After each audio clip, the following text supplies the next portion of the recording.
Although the federal government's war on organized crime was looming, it hadn't yet reached its full intensity.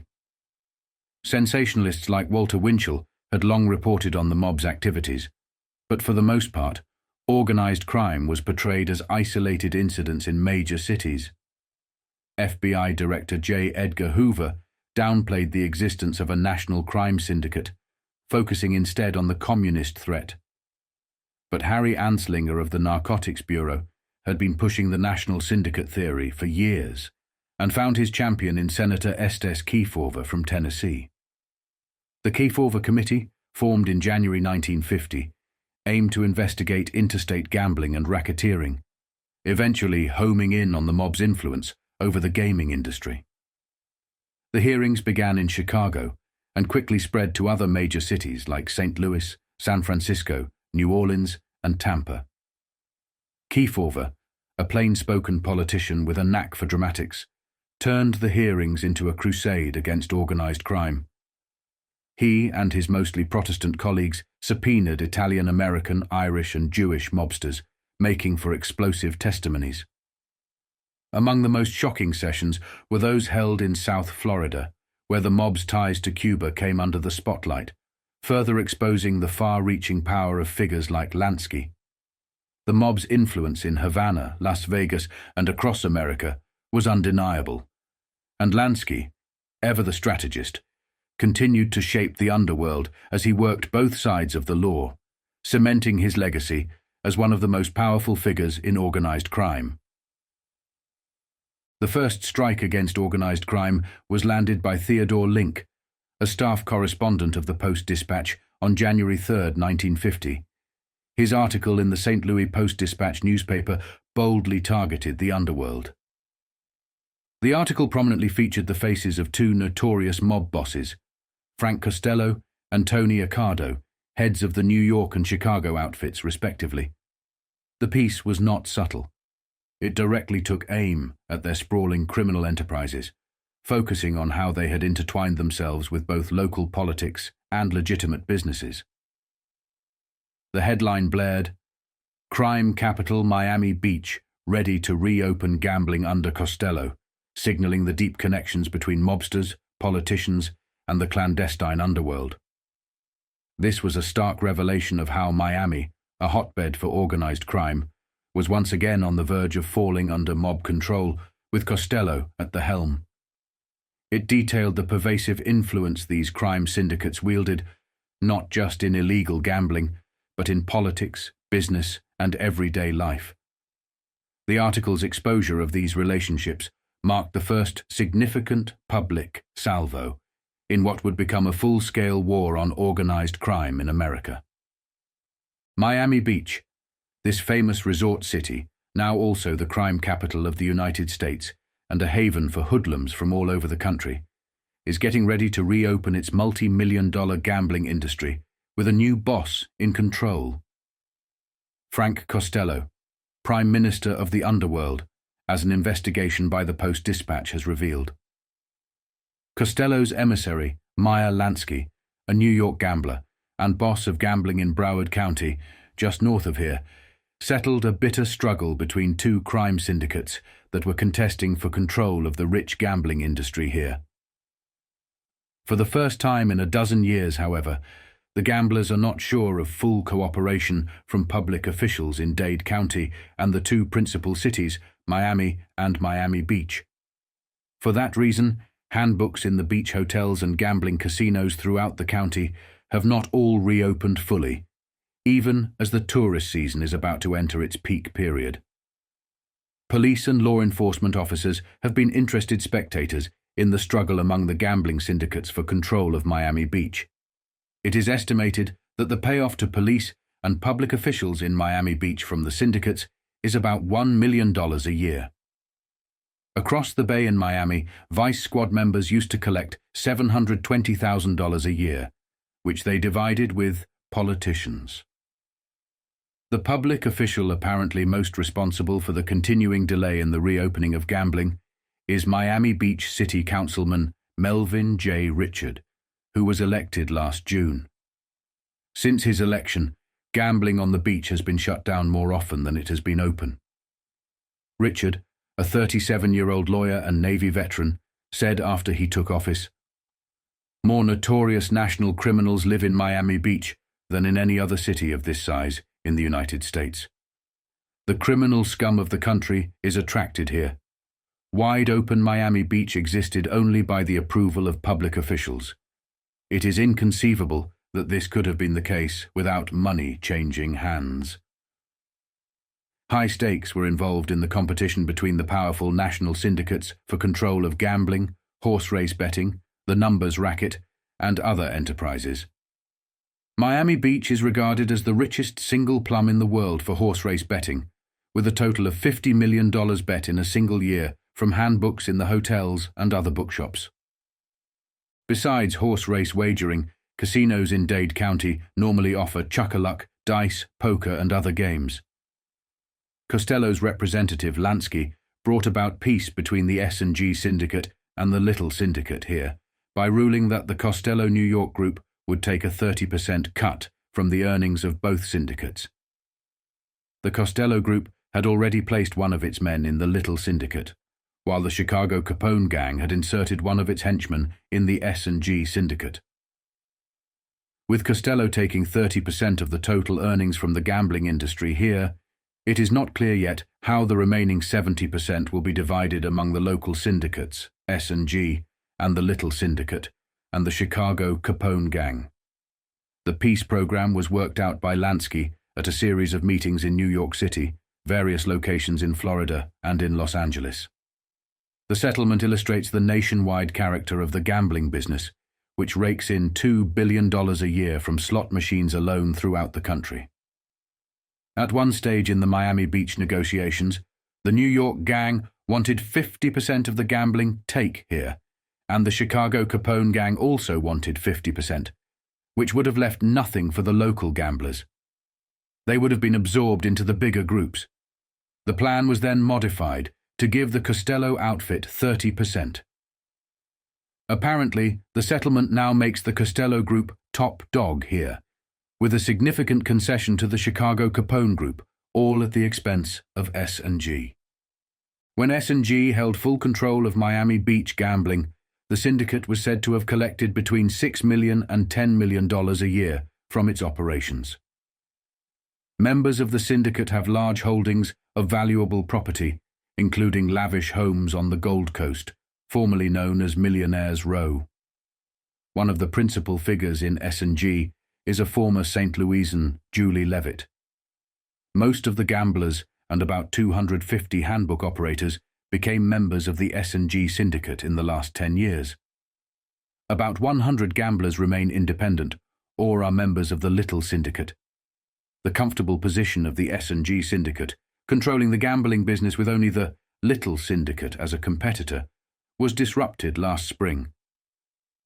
The racing wire service to the handbooks, which provides news of racing entries and results from all tracks in the country, was abruptly shut off for 8 days.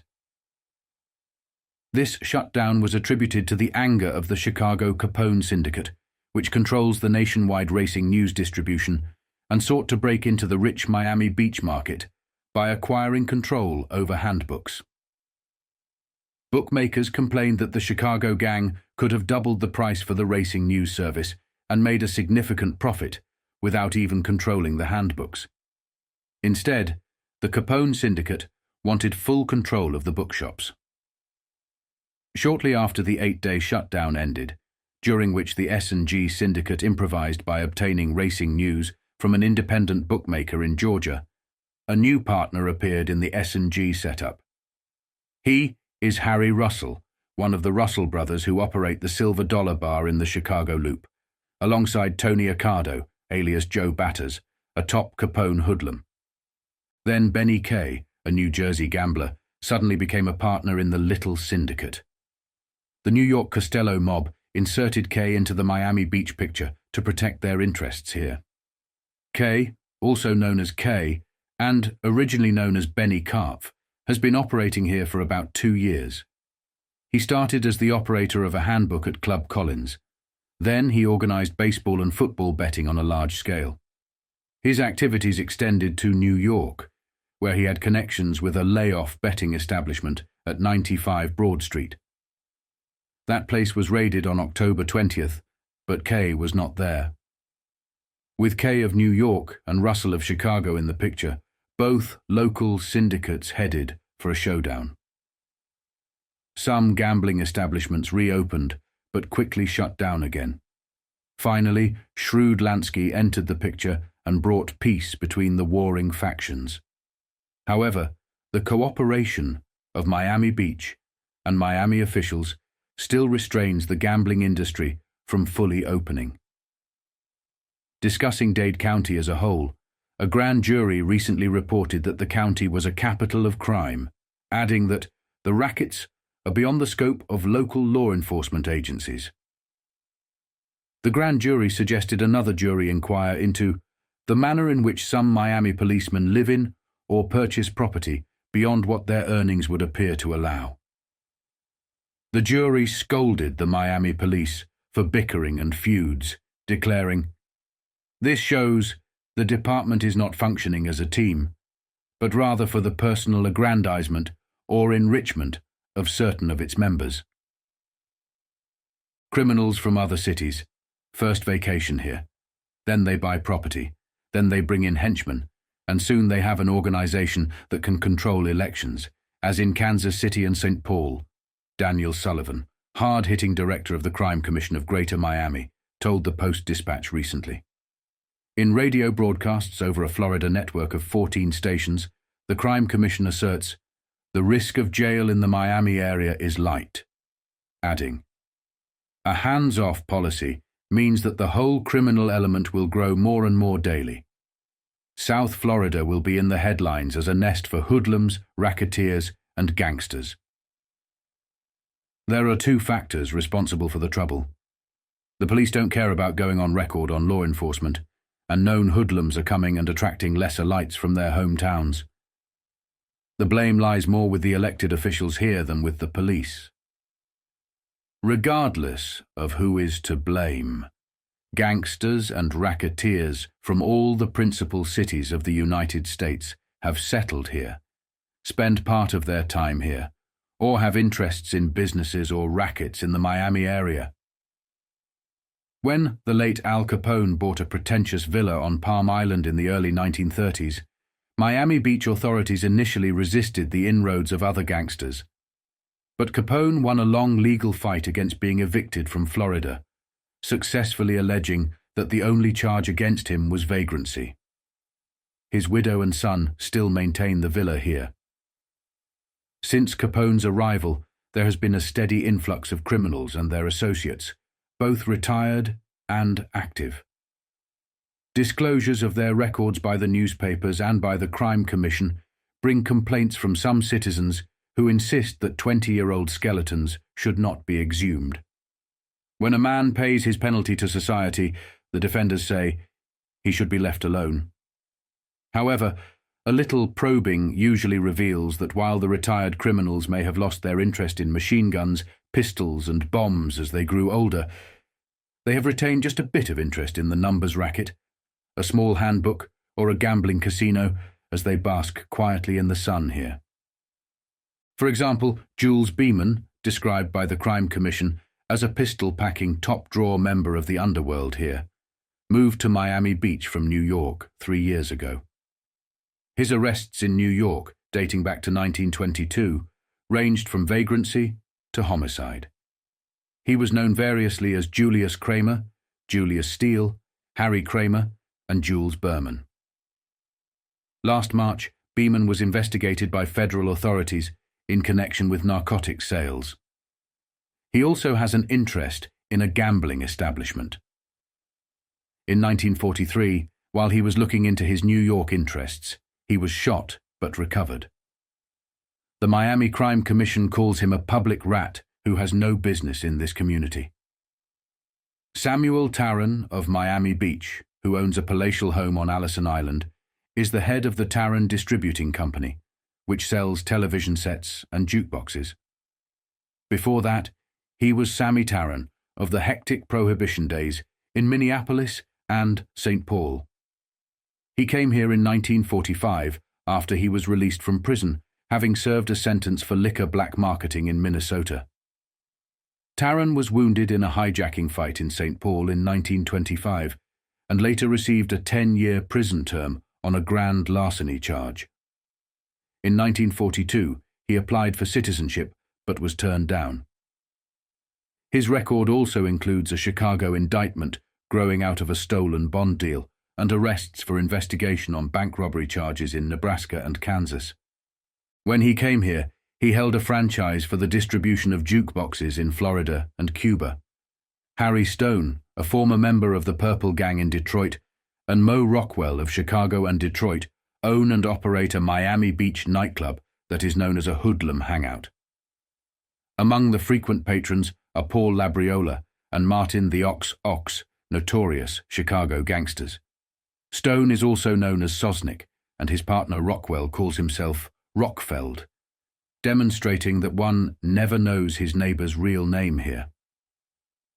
The Wofford Hotel on the beach became a hoodlum gathering place after Little Augie Pisano, alias Anthony Carfano, became financially interested in it.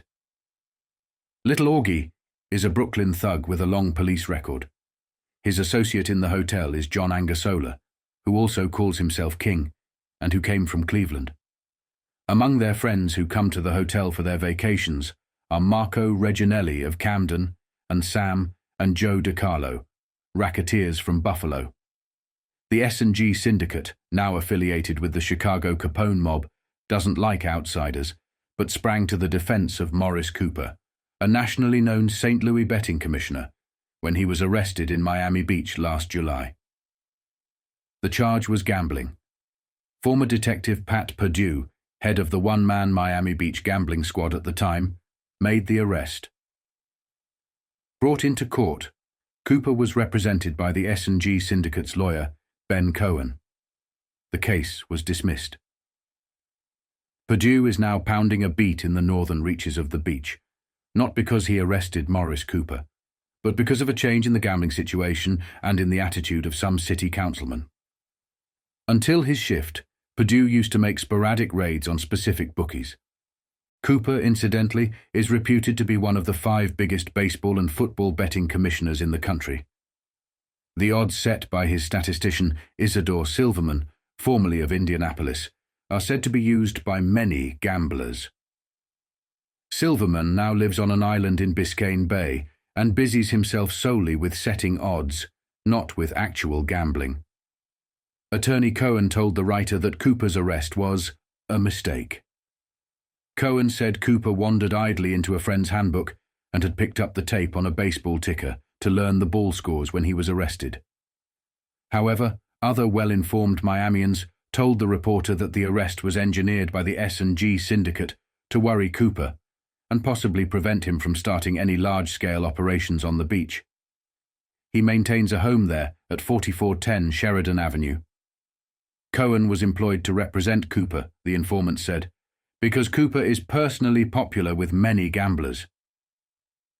In October 1948, Miami Beach police gave another demonstration of their strong feelings against any disturbance of the tranquility of their resort by outsiders, unless the outsiders are fully sponsored by local figures or are retired from the rackets. After several days of surveillance, Angelo Lodato, Springfield, Illinois gangster, his stepfather, Vincent Moncado of St. Louis, Sam Guccione of St. Louis, and 2 young women were arrested at the McAlpin Hotel. 2 other St. Louisianas, who had been with the group when they registered earlier at the Grand Hotel, a center of gangland activity, had disappeared by the time the arrests were made. Lodato, Moncado, and Guccione protested that they were simple tourists. However, 2 fully loaded revolvers were found in their Ocean Boulevard hotel. The women, a Detroit dancer and a St. Louis waitress, said they had been nightclubbing with the tourists. Lodato, an ex-convict who served 3 years in prison on a white slavery conviction, was questioned in the killing of Leonard Giordano, a dice dealer in Springfield, Illinois, in 1948. Moncado is the father of Sam and James Moncado, who were shot to death in separate affrays in St. Louis, also in 1948. Guccione's father was killed in St. Louis more than 20 years ago. Vagrancy charges against the group were dismissed on their promise to leave Miami Beach. Lodato's new Packard convertible was returned to him, and they departed. The newest partner in the S&G syndicate, Harry Russell, the Capone representative in the group, also has an interesting background. Besides being an associate in Chicago of Tony Accardo, Russell was one of 7 men charged in 1941 with stealing $910,000 from funds belonging to Local 1248 of the Retail Clerks International Protective Association. The state's attorney's office in Chicago charged that Russell and Pat Mano, alias Patrick Manning of Miami Beach, Max Caldwell, Rocco DeStefano, Peter Tremont, Milton Schwartz, and Maurice Margolis dipped into the Union Treasury. They allegedly transferred their activities to South Florida. They are known here as patrons of the Wofford Hotel on the beach. The Chicago charge has never been pressed. Adding to the recent woes of the S&G syndicate were the blasts by Mrs. Genevieve Bonamy, the atomic blonde bookie of Miami Beach. The former San Francisco nightclub singer and wife of a horse racing handicapper, Mrs. Bonamy, proclaimed she was angry at the syndicate because it owed her $1,066 and refused to pay. She told Sullivan of the Crime Commission and newspaper reporters that each bookie paid $60 a week for racing wire service and $40 for juice protection.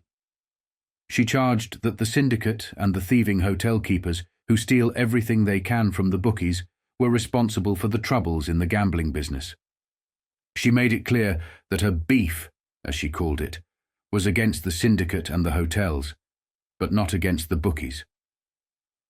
Some hotel owners, she declared, put up a front of respectability, but they are really in league with the syndicate and are bigger swindlers than the syndicate. After exploding her bombshell, she folded her tent and quietly stole away. The amazing police department of Miami is split by feuds, charges of graft, fistfights, and phone tapping, an inquiry by the Post-Dispatch has revealed. Despite civil service protections, the police department here, like the one in Miami Beach, is riddled with politics. The reason is that the safety director, who heads the police department, is answerable to the city commission and can be fired by that body. Civil service only prevents the firing of police officers. It does not prevent the manipulation of the force for political purposes. A high-ranking officer on the force told the reporter that when gambling was in full bloom here, the payoff to police, in control of the situation, was $60,000 a month. A significant part of the payoff, however, was passed through police hands to politicians who had the power to break up gambling but preferred to take the money, the informant said. As in Miami Beach, Miami police take pride in a city without gang shootings. The only murder possibly resulting from gambling or political corruption was that of a black man, said to have been a Batman, or collector, in the numbers racket for a high-ranking officer of the Miami police force.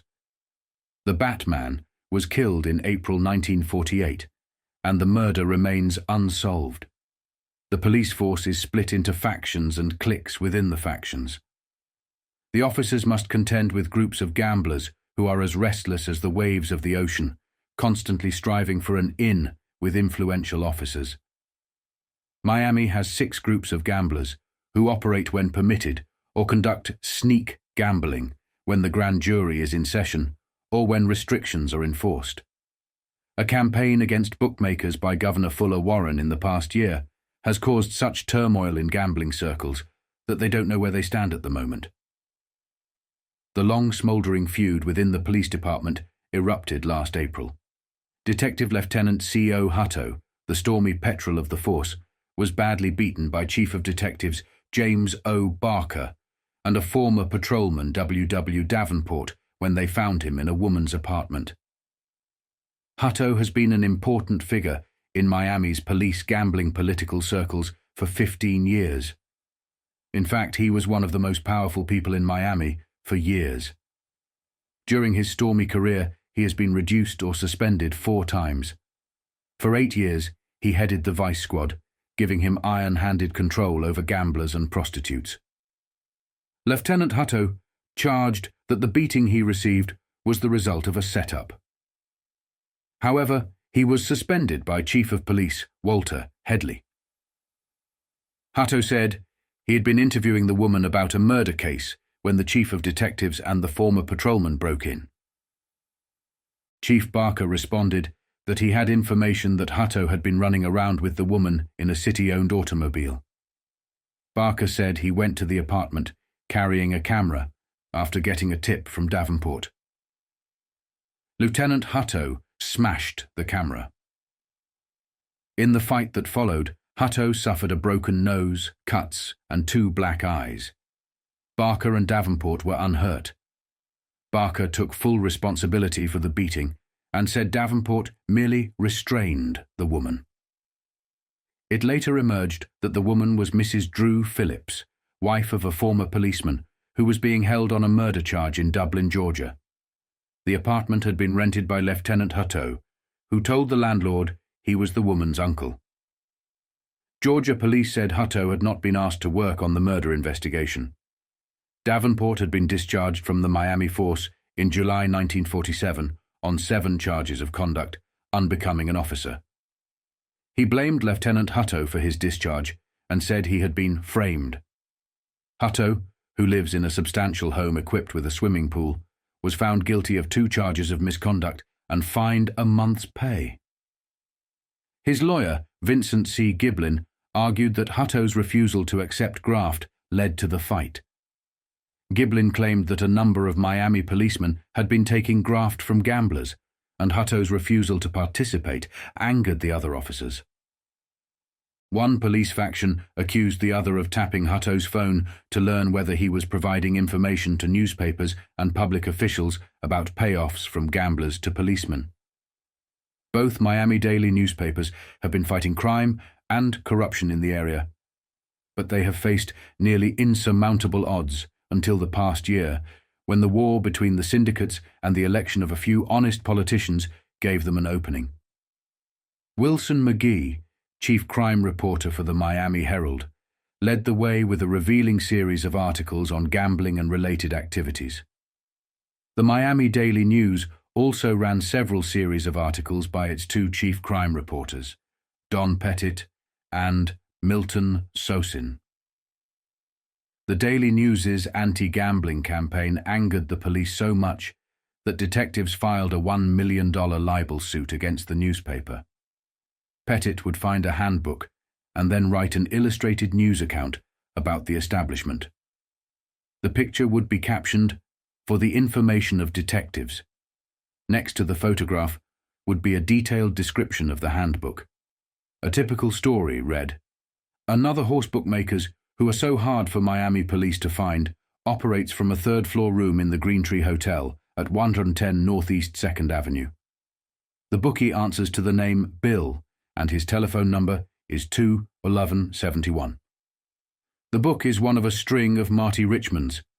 The hotel is in District 1, the territory of Detective Lieutenant John Horace, Flashlight Bill Williams. Under Williams in that district are Sergeant Joel McNeil and Detectives R.B. Simpson, T.I. Elder, G.D. Foss, H.W. Fonts, C.M. Ingle, R.B. Einig, F.L. Love, A.B. Rossman, Al Wiggins, and J.H. King. If the handbook weren't raided or closed voluntarily, the Daily News would run another photograph of the same building with the added query, "What keeps this place open?" As a result of the fight with Lieutenant Hutto, Chief of Detectives Barker was briefly suspended and then demoted to head of the Identification Bureau. He was replaced as Chief of Detectives by Captain Howard. Followers of the Barker faction consider him a martyr.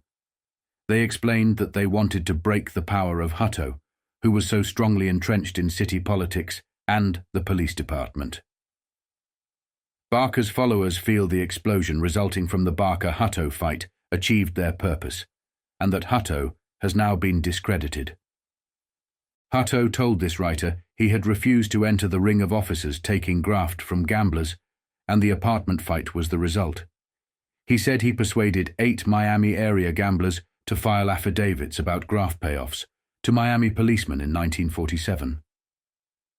Former FBI agents corroborated the statements in the affidavits, he said, but the gamblers later retracted their statements, claiming they made the charges under Hutto's threat to force them to stop operating. In Dade County proper, Sheriff Jimmy, Smiling Jim Sullivan, a former Miami traffic patrolman and ex-prize fighter, concedes that there is gambling. Here we are right in the midst of all sorts of legalized gambling, from the racehorse and dog tracks to the stock market houses, he mused. There was gambling here before I came into office, and there will be gambling after I leave. I was not elected on an anti-gambling platform. This is vacation land, and we have to be tolerant to some degree. I will and do act on any and all complaints made to my office. Why? Last year, my office made 350 gambling arrests, and each of those gamblers paid a fine of between $400 and $500. That is some revenue for the county, isn't it? The leading gambler of Miami is Raymond Craig, who operates a real estate business and several other enterprises on the side. Craig, considered a native son, operates the Bahama and Turf Clubs and some 24 other establishments. Charles Thomas, a former coal miner in Williamson County, Illinois, is another leading gambler. He is a brother of Ora Thomas, a deputy sheriff in Williamson County, who shot it out with Ku Klux Klan leader S. Glenn Young in Herrin, Illinois, back in 1925. Young, Thomas, and 2 others were killed. Charles Thomas's chief partner in the gambling rackets here is Earl Yarborough. They were part of a group of Miamians who ran the Royal Palm gambling establishment until World War II began, when they were edged out by New York gangsters. Thomas now has an interest in the numbers racket and in Club 86, a long, low, orchid-colored building at 86th Street and Biscayne Boulevard in El Portal. He also has interests in Broward County gambling. Craig and Thomas were among the South Florida gamblers who sought to get gambling legalized at the September session of the last legislature. The proposal failed. It was reported that $60,000 was spent by the gamblers in their unsuccessful campaign. Neither Craig nor Tomas participates in Miami Beach gambling. All the Miami gamblers seem to stick to their own territory. About 150 handbooks now operate here on a sneak basis, although they are more open than those in St. Louis. The third article in the St. Louis Post-Dispatch expose, published on January 5, 1950, sent tremors through the organized crime world. While the series had already unsettled mobsters by exposing their ties to politicians and power brokers, this particular piece delivered a bombshell that would change the game forever. It announced the beginning of a Senate probe into organized crime, led by Senator Estes Kefauver of Tennessee. This investigation would go on to become a historic confrontation between the U.S. government and the underworld, signaling the end of the Mafia's unchecked dominance in America. The article revealed that Kefauver was spearheading a resolution to investigate the sprawling network of organized crime, including the Mafia's infiltration into gambling, narcotics trafficking, and even municipal governments. While J. Edgar Hoover had long denied the existence of a national crime syndicate, the Kefauver Committee would dismantle that illusion. With the headline, Kefauver seeks Senate inquiry on rackets in the United States. National crime syndicates menacing independence of municipal government. The article sent a chilling message to mobsters from coast to coast. This wasn't just about taking down street-level criminals. It was about tearing apart the very infrastructure that allowed these syndicates to thrive in the shadows. The political protection that men like Frank Costello, Tony Accardo, and Meyer Lansky had long relied on was now under direct attack. Kefauver warned that organized crime had corrupted municipal governments in major cities like Los Angeles, New Orleans, and Chicago, citing complaints from mayors who felt powerless to combat such a sophisticated criminal force. With figures like Virgil Peterson of the Chicago Crime Commission laying the groundwork, It was clear that this investigation would reach deep into the heart of the Mafia's operations. Mayor de Lesseps Morrison of New Orleans was among those who voiced concern, warning that Costello was seeking to become both a political dictator and gambling kingpin in America's largest cities. As Kefauver's resolution was approved, the nation braced itself for the Senate inquiry, which promised to drag mob bosses, politicians, and law enforcement into the harsh light of public scrutiny. For men like Lansky and Costello, this was a nightmare come true. The secretive world they had built was now being torn apart in front of the entire nation. The final article in the series, published on January 6, 1950, by Theodore Link, was a foreshadowing of the storm that was about to engulf organized crime. Reporting from Miami Beach, Link described how mobsters across the country were being called to testify before the Senate. The hearings would soon become a public spectacle, with the testimonies broadcast on national television, bringing the Mafia's hidden world into the homes of everyday Americans. The committee hearings, which would soon become infamous, saw mobsters repeatedly invoke the Fifth Amendment, refusing to answer questions for fear of self-incrimination. But the inquiry didn't stop with the gangsters. It extended to the very officials who had enabled their rise. Senators, police chiefs, and public servants were all dragged into the fray, many of them pleading the Fifth themselves. One of the most shocking revelations to come out of these hearings was the scrutiny over the citizenship status of various mobsters. How, the committee asked, had men with such notorious criminal backgrounds managed to stay in the country, some even securing US citizenship? This line of questioning opened a Pandora's box, exposing how these mobsters had lied on their naturalization applications, claiming to be law-abiding citizens while simultaneously building criminal empires. The inquiry revealed a gaping loophole in the immigration system, which had allowed these figures to operate under the guise of legitimacy. This intense focus on the naturalization status of mobsters led to a wave of arrests and revocations. Mobsters who had once operated with impunity were suddenly facing legal battles to maintain their residency, with several facing deportation. By the summer of 1950, even Meyer Lansky, long considered untouchable, was called to testify. This was a defining moment, as Lansky, who had skillfully avoided both public and legal scrutiny for years, was now forced into the spotlight. The final article by Theodore Link was a warning shot, signaling that the 1950s would be a decade of reckoning for organized crime. What had begun as a probe into gambling and racketeering was now transforming into a full-scale war between the US government and the Mafia, threatening to dismantle the power structures that had ruled America's underworld for decades. As the Kefauver Committee's investigation ramped up, the Mafia's golden era came under siege, and the once invincible figures of organized crime would find themselves facing the fight of their lives. This 5-day exposé, and in particular the January 6th article, marked a turning point in American history. It set the stage for the explosive and historic battles that would dominate the headlines in the months and years to come, forever altering the landscape of organized crime in the United States.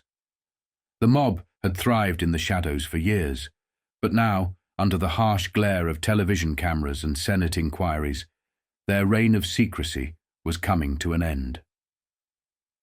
A payoff of $200,000 a year was offered to Melvin Richard, a Miami Beach city councilman, if he would permit a single group of gamblers to operate punchboards here. He disclosed this to the Post-Dispatch in connection with the newspaper's investigation of crime in the Miami area. Today, there were reports that gambling would reopen tomorrow in Dade County, but Richard's continuing opposition to the gamblers was expected to halt the reopening in Miami Beach. Richard told the Post-Dispatch he rejected the bribe offer, which was made to him by one of his chief backers in the political race. The backer, a businessman not known to be involved in illegal activities, offered Richard what he called a foolproof plan. This man, Richard related, proposed that a group of 4 men be allowed to control punchboards in Miami Beach, only one of the four was involved in gambling. He had something to do with manufacturing punchboards. The others were businessmen. My caller said the punchboard business would net at least $750,000 a year, but probably more. The way it would work was that the income would be divided into fifths, with 1/5 allotted to me, but without anyone knowing about it. There were 4 provisions for our safety. First, I was not to have anything to do with the business in any manner, shape, or form. My share of the money would reach me in the way he outlined. I would be employed for a fictitious purpose, and the fees that would come to me would ostensibly be for legal work. Second, I was to continue attacking the syndicate and gamblers publicly, but not say anything about this arrangement. Richard estimated that the proposal would have given him about $200,000 a year. He rejected it. The third stipulation was that I should introduce any notable civic improvement bill into the council that I wished, and they would ensure I got enough votes to pass it. This would increase my prestige in the community and give me more power. The fourth stipulation was that I stage dramatic raids on leading bookies or gambling places. The raids would be staged with great fanfare and publicity. My caller said these raids would target big figures in the rackets, not minor operators. I was to accompany the police on each planned raid, and I was to be the central figure, as if it were all my doing. However, once the raid was made and people were taken into custody, I was to drop all interest in the matter. I would not appear as a witness or say anything about the case. The man who made the proposal, Richard said, no longer speaks to him. The latest attempt to soften him up, Richard said, was through a conversation with some friends about the possibility of him being named a United States District Judge. The people who dangled this offer mentioned how difficult it would be to arrange, but they wanted to know if he was interested. He declined. Richard's most recent fight is against Ben Shepherd, the city attorney, who has secretly been performing legal work involving the huge real estate holdings of the S&G Syndicate, the dominant gambling outfit in Miami Beach. Richard has been aided in the city council by Burnett Roth and Mayor Harold Turk. A resolution introduced by the Richard Group, calling for a crackdown on commercialized gambling, was voted down 4-3 in the council. Councilman William Burbridge, Lee Powell, Maurice Klein, and Marcy Lieberman opposed the resolution. Impeachment sought. There was an immediate public demand for the impeachment of the officials because the elected city officers openly supported unlawful gambling operations, but nothing happened. Before his election to the council, Richard led a group of junior Chamber of Commerce members who fought against gamblers and police inefficiency.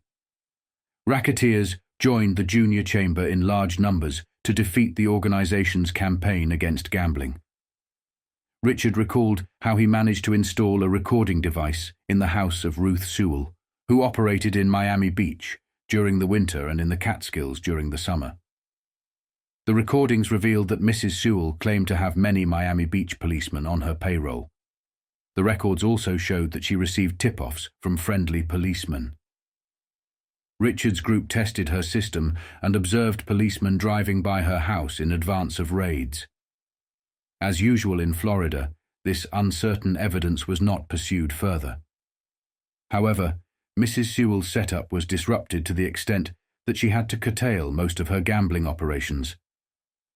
There is a common saying among the Miami Beach crowd, "You can't get your face slapped on the beach." The reasoning behind this is that gamblers and hoodlums fear having their empire disrupted, so there is an unwritten law against violence.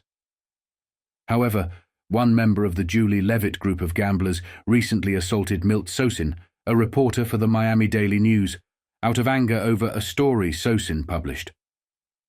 The next day, the S&G Syndicate offered to hire a bodyguard for Sosin and apologized profusely. They even offered to repair his clothes and cover any medical bills. The Crime Commission of Greater Miami has frequently stated that an invisible cloak of protection covers gangland overlords in the Miami area. Led by Colonel Jack Younger, a retired army officer, and driven by the capable Daniel Sullivan, the Commission has been aggressively targeting the criminal activities in the area. The two local newspapers, the Miami Herald and the Daily News, have been equally vigorous in their coverage of gambling and corrupt public officials. However, the laws have been ignored for so long in southern Florida that public officials remain unashamed of their failures, lulled by years of prosecution failures and public apathy. So many gangsters frequent the Grand Hotel that the Crime Commission stated, "There are more hoodlums in one block in the 23rd Street and Collins Avenue area than in any other known place in the country." Among those who frequent the Grand Hotel are Joe Massey, a Detroit racketeer, Benny Street and Dave Glass, Philadelphia policy operators, Charles Fischetti, cousin of Al Capone, Marty Guilfoyle, a Chicago hoodlum, and Jack Greasy Thumb Guzik, a public enemy and one of the chiefs of the Chicago Capone gang. Massey retired to Florida 10 years ago, but he continues to control Detroit's rackets, serving as an advisor and financier. He exercises control through Pete Licavoli, a former St. Louisan who is now a top racketeer in Detroit and Toledo. Licavoli visits Massey frequently in Miami Beach.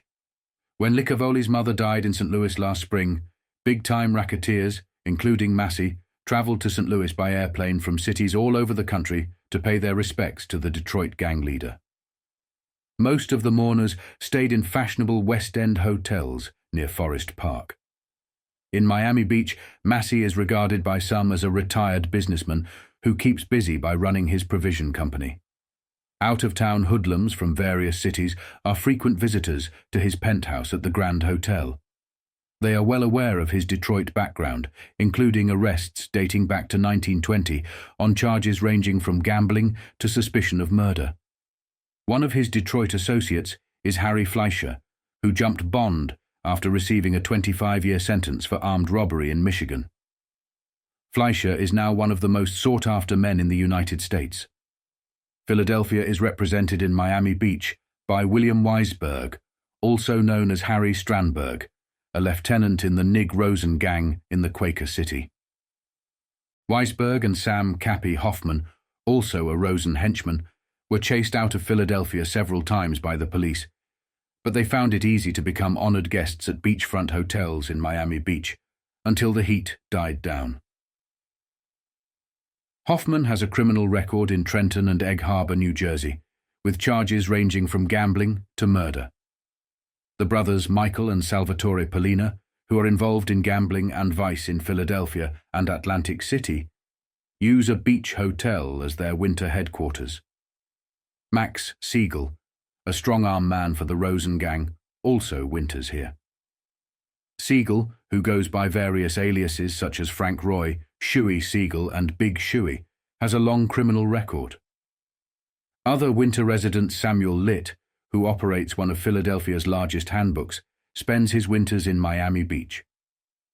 Another figure who finds Miami Beach to his liking is John Rosen, also known as Whitey Irvin, who has been arrested 32 times in Philadelphia.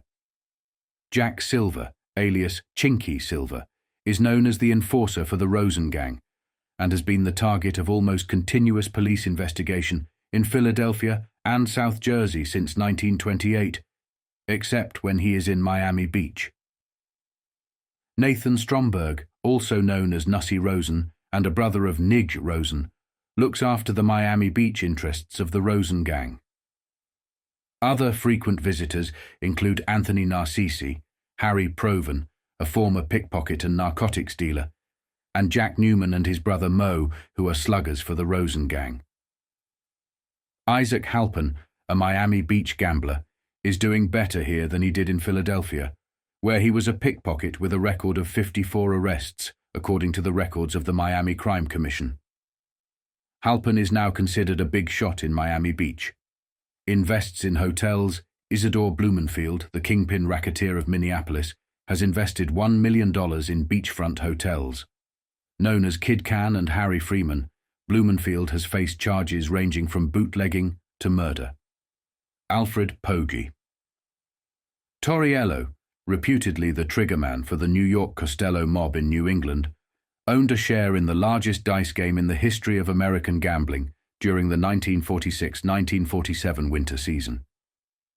The game took place at the 115 Club on Biscayne Boulevard and 115th Street, outside of Miami. The club was notorious for the huge sums wagered there, most of which came from black market profits of players who came from across the country. Torriello and his associates hold gambling concessions in the area, as well as interests in casinos in Broward County, just north of Dade County. Torriello often stays at the Wofford Hotel in Miami Beach, but he spends much of his time in a Providence, Rhode Island cafe where New England gang business is conducted. Broward County, located north of Dade County, has about 50 gambling joints operating at full capacity during the peak season when there is no interference from the police or prosecutors. Hollywood, Florida, is the most wide-open place in the county.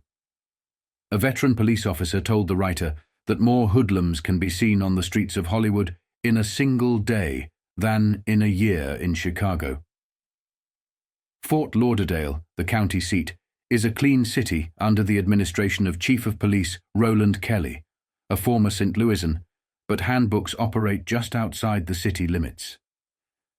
Pinball and slot machine operators and numbers of racketeers maintain their headquarters out in the county. Along United States Highway 1, which runs along the east coast of Florida, elaborate gambling joints line the heavily traveled road. Broward County gamblers not only operate in Florida, but also in Cuba and Puerto Rico. One of the largest casinos in Havana is owned by New York gamblers who also control the rackets in Broward County. Control Nevada. 2. The Miami Crime Commission found that the same group of gamblers who control the gambling industry in Florida also decide who can place bets in Nevada, where gambling is legal. New York, Chicago, and Florida, the Commission said, control and dictate to Nevada through control of the racing wire service facilities. The pattern seems to be, the Commission said, that if the syndicate cannot gain control through business-like methods, they bring about a shutdown of a casino or a bookmaker's operation.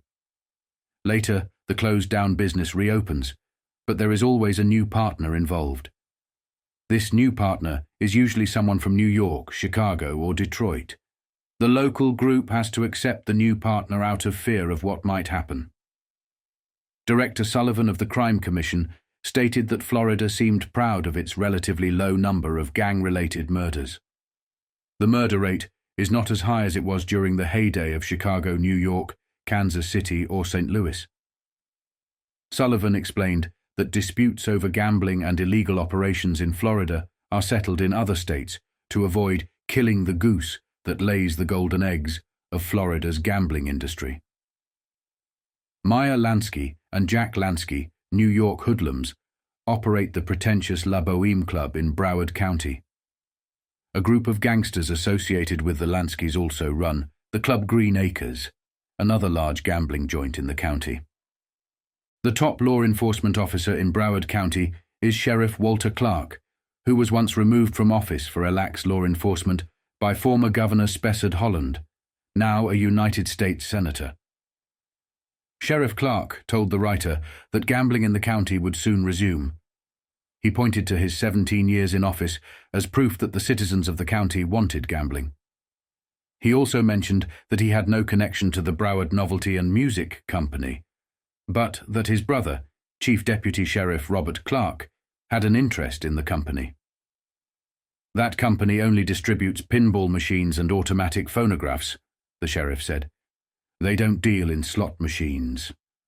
The only slots around here are in private clubs. Besides the Lansky brothers, the New York mob in the area consists of Joe Adonis, also known as Joe Dotto, a Brooklyn racketeer, James Jimmy Blue Eyes Allo, Frank Erickson, said to be the largest bookmaker in the country, and William Moretti, also known as Willie Moore. Frank Costello, a leading national gang figure, makes occasional visits to Florida, where he now controls gambling operations. At the dawn of the 1950s, the world of organized crime was undergoing seismic shifts. Only the strongest, toughest, and most ruthless would survive. Every decade brought its own upheaval, but none so cataclysmic as the era ushered in by the 1920s. During that time, Joe Masseria held an iron grip over the underworld, but as the 1930s approached, a new breed of criminals emerged, intent on reshaping the landscape. Enter Lucky Luciano, Frank Costello, Al Capone. These men, alongside their allies from Jewish, Irish, English, Polish, Welsh, and other communities, built a formidable syndicate. After the bloody fall of Masseria and the swift execution of Salvatore Maranzano, the stage was set for Luciano to reign supreme. Yet Luciano's reign, though powerful, would be short-lived. His imprisonment and eventual exile left a void that could not easily be filled. Decisions were no longer made with the ruthless efficiency they once were. The Justice Department, now emboldened, realized deportation was a potent weapon in their arsenal against these underworld kings. But as the world was thrown into the chaos of the Second World War, the pursuit of these crime lords slowed, giving them time to regroup. In the shadows, they forged new alliances, even infiltrating government agencies, pulling strings from the dark while staying relatively untouchable. But make no mistake, this was no war of guns and bullets. The true architects of crime, the high-ranking Italians and Jewish bosses, rarely saw the inside of a prison cell. It was only the brazen, those who paraded their criminal enterprises too publicly, who took the fall. As these notorious figures were quietly swept away, what emerged was one of the most secretive and elusive crime structures ever known, so hidden, so shadowy, that even law enforcement was left grasping at straws. It was only through events like the 1957 Appalachian meeting that the veil was momentarily lifted, offering a glimpse of this clandestine empire. Much like their Italian counterparts, Jewish mobsters began to feel the heat. Yet one man emerged unscathed from the fire: Meyer Lansky. As others around him, Jewish and Italian alike, crumbled under pressure, Lansky remained a step ahead, untouchable. Mobsters who once ruled with impunity, from the formidable Frank Erickson to lesser-known names, found themselves ensnared in legal battles or imprisoned. Erickson, in particular, was a titan of the gambling world, working closely with Luciano, Joe Adonis, and Frank Costello to spread gambling across the East Coast, from Louisiana to Miami, from New York to Havana. Erickson's influence was so vast that he was present at the historic Atlantic City, Chicago, and Havana conventions, where the underworld's future was mapped out. But even giants fall. By the 1950s, Erickson's empire was crumbling under relentless pressure. Imprisonment and scrutiny devoured the empire he'd built over decades. In the background, it was Lansky who quietly inherited the remnants of Erickson's once mighty operation. As these old-time, public-facing mobsters faded into history, more secretive, calculated bosses like Lansky and the Sicilian Mafia rose to dominate the scene. Erickson's fall, detailed in two gripping articles from June 1950, marked not just the decline of one of America's richest gambling moguls, but the rise of an even more formidable, shadowy empire.